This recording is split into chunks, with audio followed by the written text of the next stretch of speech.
Growing up in India, the only career choices that we had were engineering or medicine. Tech, US was not part of my plan at all. Leadership is about that, taking a risk and believing in it. When did you know it had paid off? This could probably take whole of our podcast, but Anjani Nandan, VP Cybersecurity and IT Infrastructure over at Worldpac, a Carlisle portfolio company.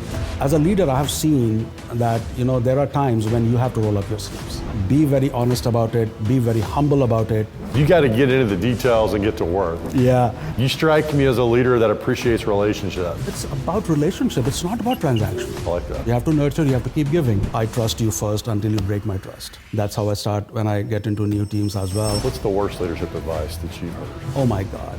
One is,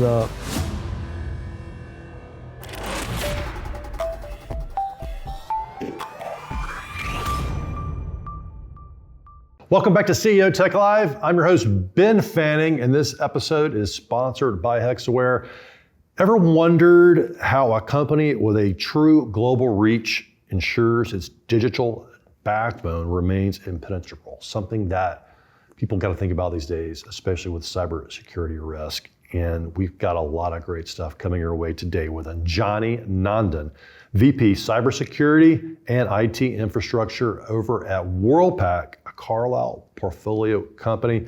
Anjani, welcome to CEO Tech Live. Thank you, Ben. Great to be here. So let's kick this off. Understanding a very interesting leadership journey. Share a little bit with us today about that. Well, glad you asked. And this could probably take whole of our podcast, but I'll try. I'll try to keep it small. But since you asked about the journey, I would probably take you back 20, 25 years. All right. Digging into the archives. This is good. Right. So it all started, back in India. And, when we were growing up in India, it won't be a surprise to you, but the only career choices that we had were engineering or medicine, right? Medicine was long-winded, so I very reluctantly took upon engineering, and I got mechanical because people said that's a great thing to do. So I get into an engineering college, and then while I was in the college, I tried everything I could to not take classes that had computer labs in it. You didn't want to do this. I didn't want to do that. I used to see people walk with those 3.5 inch and 5 inch floppy disk, and yeah, I'm dating myself by saying that. I remember those. Yeah, but then I would always look at them with fear and fascination at the same time, right? Wouldn't want to do anything with it. So the time passed, and I did study well. I wanted to go into an automobile or aerospace company as a mechanical engineer. Didn't happen. So my first job out of college was a retail sales job. I was selling Timex, and of course that's not a direction for engineering grad in India. So watches and engineering? Yeah. Maybe a stretch, but nobody actually was happy me doing it. But I think at that time, maybe it was a little bit of rebel in me. And the second what I had in my hand, that seemed like something that would interest me most, right?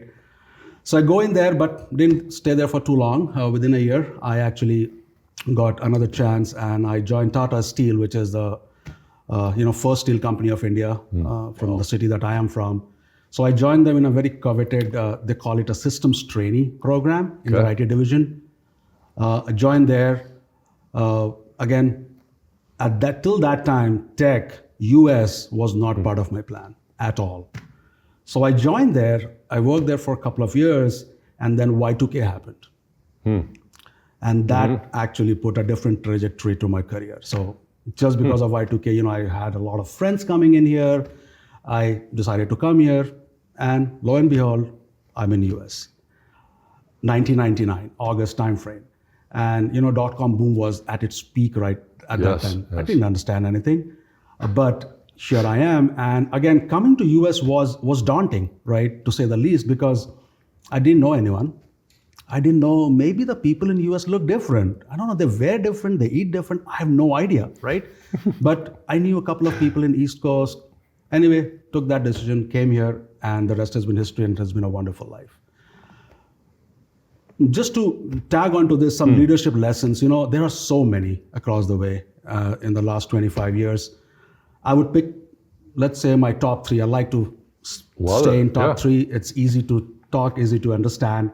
What I feel, the first one I would think is, taking a risk and believing in it, right? When I came to US, it was a huge risk because I was in a very good career situation with a very good company. Yeah, Tata Steel is a big brand name. It is. But yet you chose, you're like, okay, we're going to leave this behind and go to another country. Yeah. So I think, that was a huge risk that I took. And over the year, I can just equate it to, it was an unknown for me. And leadership is about that, right?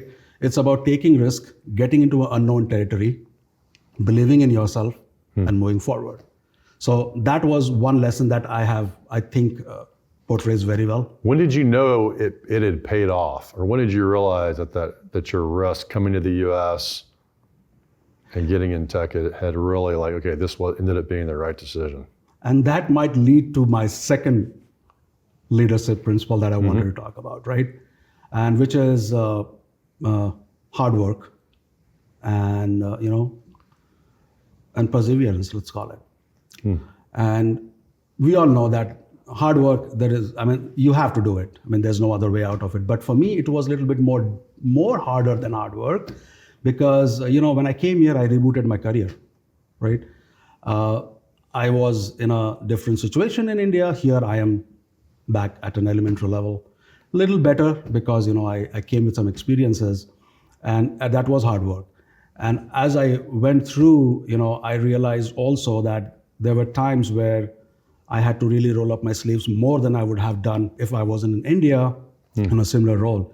And that kind of talks about leadership. And I'll get to your question also that, as a leader, I have seen that, there are times when you have to roll up your sleeves. And I think you should roll it up, be very honest about it, be very humble about it, and make sure that you cross the path.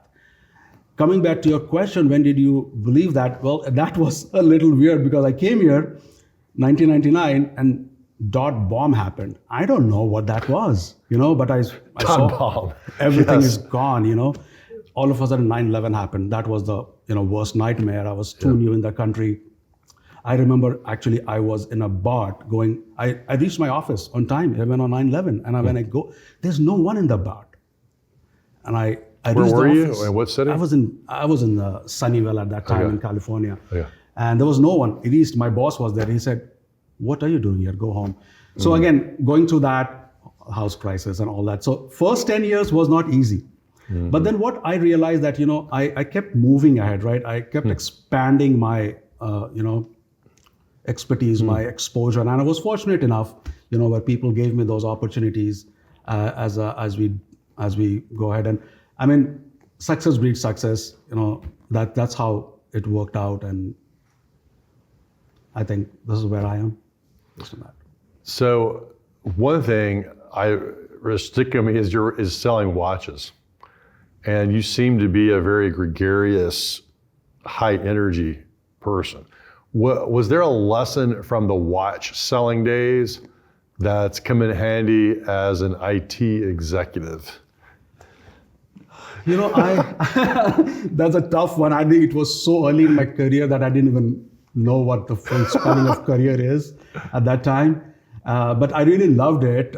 And I think there might be a lesson if I think about it. Because, when I was doing that, so I was representing, there was a company in India, that's also a Tata company, it's Titan. Okay. And Titan actually had a tie-up with Timex to sell Timex watches in India. Okay. So there were two things that I remember from those days. One was, of course, I was representing a company, so the dealers, the customers, there were some dealers who were really doing great, so they would get the best selling models. Okay.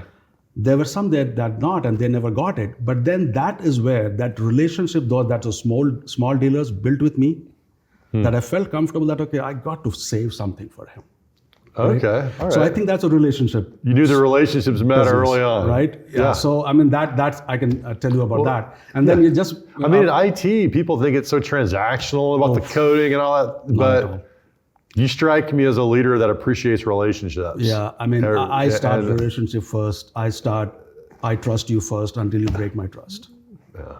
That's how I start when I get into new teams as well.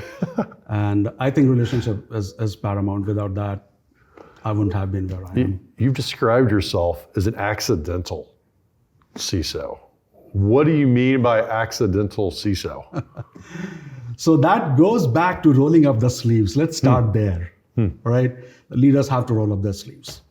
So, meaning, right, you got to get into the details and get to work. Yeah. You can't just sit in the ivory tower and wait for people to bring you a bunch of reports. Exactly. Right. And that's also part of it. But there are times in your career where you have to roll up your sleeves and do that. And that's where I love to call myself in a accidental CISO role, which I'm in right now. And again, over my career, I have worked across all different, IT groups, let's call it, right? I've done infra, I've done applications to a great extent. Infra is where I have been most of my lives. I've been part of a large mergers, acquisitions, infrastructure transformation, and all that good stuff. So all this is the journey of the last 20 years. About a year back, all of a sudden, there was a need to stand up a security function for Worldpac from zero, right? There was no security function. And then Carlyle, acquired us, so that made it all the more important. So I had to literally become a security engineer, a GRC manager. I had to know what CrowdStrike is, what Tenable is, and all that stuff. So I did all of that, and that's why I say accidental, because I was not prepared for that role. I was not trained for that role, but there was a need for the organization at that time. And somebody thought I might be able to do it. So I get into that role. Did you propose that? You're like, hey, you guys need a CISO? Or they're like, hey, we need a CISO. You seem like this is something you can handle? Yeah, I mean, so that's why I say accidental CISO. I don't want to call it a CISO role because it's not, because that I still have 80% of my work defined in some other areas. You're doing a lot of other stuff. Right? So, so that's why I call it accidental CISO, because the role was such that I had to, pick right from there. Now, when to answer your question, did anybody ask you or did you see it? I'm open to changes. I'm always looking for something, to enhance my career itself, also my skill sets, right? And maybe, people around me see that. So I was asked to do it, and I did that. And other thing is that, with an infrastructure background, I think that role made it easier because, a lot of tooling in any cyber is, what the infra and operations team do. So that was easy. Toughest part was the risk, governance, compliance, which I had to really read up, and it's boring in general. Not really but exciting. then that is what really forms the framework and the foundation of any good security program. So I had to invest time into it and do something about that. I really think about that can apply to a lot of companies because they may not have a formalized security executive role. And they may need one. There are people in the CEO Tech Live community that could propose this, or they could show the need for it inside the organization, but maybe they don't feel like they're ready for it, or they don't feel that they fearful to go up and raise their hand that this needs to happen. And you got a great example of that, right? Yeah, where you were doing all these other roles, there's an opportunity, it needed to happen. And here you are, leading the charge. I think it makes a big difference when you have an executive level security leader too, right? Because you get invited to the meetings, people take it seriously, and it's now hindsight is 2020. I've probably done almost 80% of what was needed to stand it up. So it seems easy. It was not, and even dealing with vendors and really being hands-on on tools that I have not been for maybe 20 years. So it was interesting. It got my juices flowing a little bit. It has been a great experience. But that's the whole accidental CISO role that I keep talking about. What's the advice you give your younger self, or something you'd encourage him to try? Too many things. I want to just go and become a 20-year-old again and maybe change few stuff. Again, I'll pick few of them. One is, network. You don't mean computer network. No, I mean human network. I mean The people network. People network, human network. I think I have not been great at it because initially when I came in, it was something, it takes effort. You have to get outside of your comfort zone, extend, build, nurture. I was not very comfortable with strangers. I could not do it. Second thing was I don't think people watching this interview would realize that you weren't comfortable with strangers. And you are not the first one to say this to me, Ben. And I realized that over a period of time when people said, no, you can't say that. What are you talking about, right? So I did overcome that. Did something shift for you, or what shifted for you, or what? I'll tell you this. So initially, this is how I look at it. So I thought that, networking was one, it takes time extra. And, when you're new in the country, kids, schools, swimming, this, that. So there's so much stuff going on that you have to find time. And you will not find time if you don't want to find time. That's how life works, right? So I didn't. And I think when I did go initially, I always felt that, networking is so transactional. I want to go meet someone. I want to go ask someone. He wants to ask me something. It doesn't work. And, that's so much against who I am. And we talked about that relational. I'm very relational because if I don't like you and you don't like me, how much ever I network with you, it's never going to work. Right? Yeah. So I think I start there. And I think that's what I realized. And that maybe that could be that break point where I said, it's about relationship. It's not about transactions. I like that. Right? And most of my, so far, every relationship that I've built, which is on my network now, if I've taken time to build it, those are the best ones I have today that I can fall back on. All right. So it's about networking, and I think nurturing the network as well. It's not that, okay, there are 20 events you go every year, you go meet one person, take a business card, come home. No. I mean, it doesn't work like that. It might be just one card, but have you spent time to nurture it? Because eventually, it's more give than take. So you have to nurture, you have to keep giving. And it's a law of nature. What you sow, so shall you reap. It's going to come back at some point in time. When? You don't know, God's time. Relationships. I mean, there's one more I want to touch upon to my younger self is advocating for yourself. I think I learned it the hard way. So, I talked about, hard work and, believe in yourself, don't be fearful and all that good stuff. But, I used to think that, I'm doing a great job. I'll do my best. People are watching me and I'll get rewarded. Not that it didn't happen. It did happen. But then I saw I had a lot of missed opportunities because I did not advocate for myself. I don't speak up. I didn't tell my leadership what my aspirations were. I didn't tell my leadership what I could do more, where I could be, what positions I could take on. And I think it was a very, very long time that I realized that. But I do it now. I've been doing it for past few years. So I think we have to advocate for ourselves, because we know ourselves best. How does that show up for someone who's like, it's terrifying to advocate for myself, or I feel like I'm bragging too much, or they're not going to take me seriously. Like, what are some steps that someone could take that sort of has that mindset? Yeah. So one, you said bragging or terrifying. I used to think it's arrogance. So I never did that. But then the thing is, again, there are some table stakes, right? Hard work, good execution, results. You have to show that. You have to be authentic in what you do, what you ask, right? And then it's about, if you talk about yourself, I think since I feel I know myself best, I can talk about myself, and that builds that confidence in me that, when I'm saying this, I've done this, I can do this, or that's where I want to go. Even if I'm not ready, can I go to my mentor? Can I go to my boss and say, hey, I might not be ready. That's where I want to go. Here is what I've done. What are the next steps, right? So I think, again, some table stakes there. Authenticity has to be there. Honesty has to be there. And then you deal with it. It's not easy. It's certainly not easy. And I'll tell you, it's not easy, particularly for me and people who come from India, because culturally, we don't do that.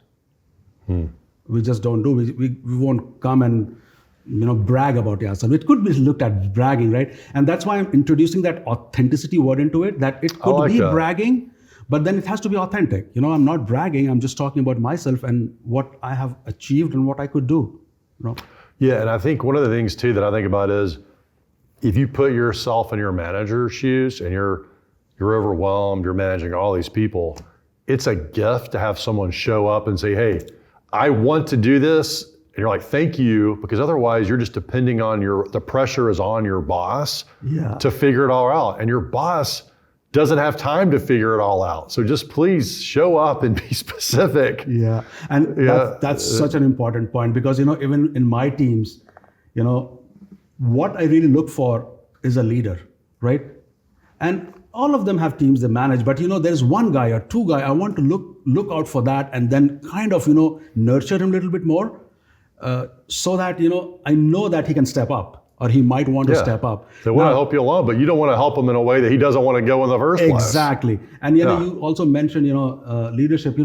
Leadership in general, we juggle with so many priorities that, unless we advocate and talk, be aspirational, quite with people that you are comfortable with, I might miss.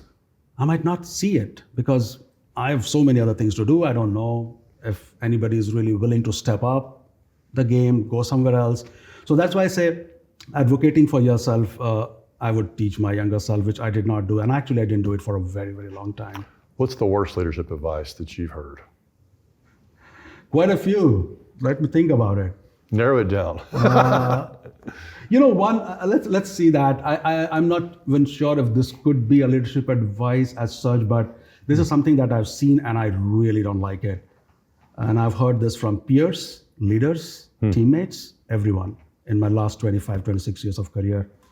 And which is, if it ain't broke, don't fix it. Okay.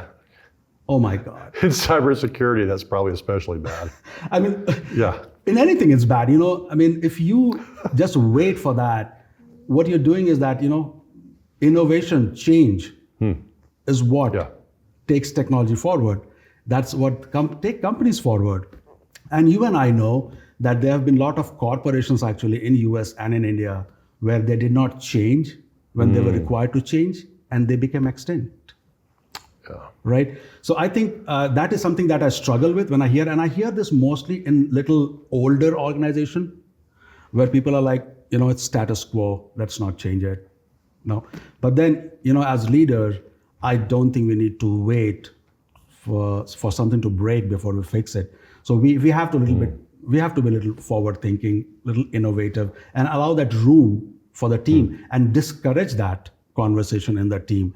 And when you discourage in the sense that, some people will come with that, and it's not to blame. It's not blame the team and say, okay, you can't do this, stop doing this. I think you can't change that, but take that blame away, put that solution front in mind, and introduce that change in the team. Because change is a constant. That's something that we have to understand, and as leaders, we have to predict the future a little bit based on what we see, what we read, what we come across in conferences that we go to. So I think that one is a big one. I hear that and I cringe. I'm like, no. If it ain't broke, then let's fix it before it breaks. Yeah, it's such a proactive way to be. Exactly. What Benjamin Franklin said, an ounce of prevention is worth a pound of cure. And you can't do it if you're not thinking ahead and being proactive. So what's it been like working with Hexaware so far? Working with Hexaware actually has been pretty refreshing. I've not worked with them for very long, actually. But then it has been great. It has been great in the sense that I've worked with some larger Indian services company. I don't want to name them, and I can compare my experiences with them versus Hexaware. I feel that I see Hexaware to be more flexible. I think they're willing to work with me to come up with a solution. I mean, share the responsibilities. I get that little feeling. one thing I want to mention that, change is so prevalent, so consistent. And when we do some work with vendors, right? And so far, I have not heard the word change order from Hexaware, which is very interesting. And I might just have jinxed it. You probably did. It's by coming. No, saying this. But again, coming back to it, it has been great. I mean, they have been really worked as a good partner, trying to understand what we do, how we can do it, and allowing us some more room than generally I've seen with other companies before. Anjani, it's been an absolute pleasure today. What's your parting thought for our listeners? Well, parting thoughts, let me see if I can kind of, summarize what I've said before. Speak up for yourself, be fearless, and be authentic. Advocate yourself and network and nurture. I think, one other thing I want to mention, which we didn't talk about, which is always on top of my mind. I ignored that for a long time, which is, focus on your health. And that is something that we didn't do. I used to wear a badge of honor that I only slept for 4 hours the last 4 days, and I've been working all night doing I great. can understand that. And yes. actually, as leaders, we really need clarity of thought. And taking care of health doesn't mean no illness. It means much more than that. So, those are some of the thoughts, and I'm really excited for what's ahead of us, and I wish everyone great success. Thanks, Anjani.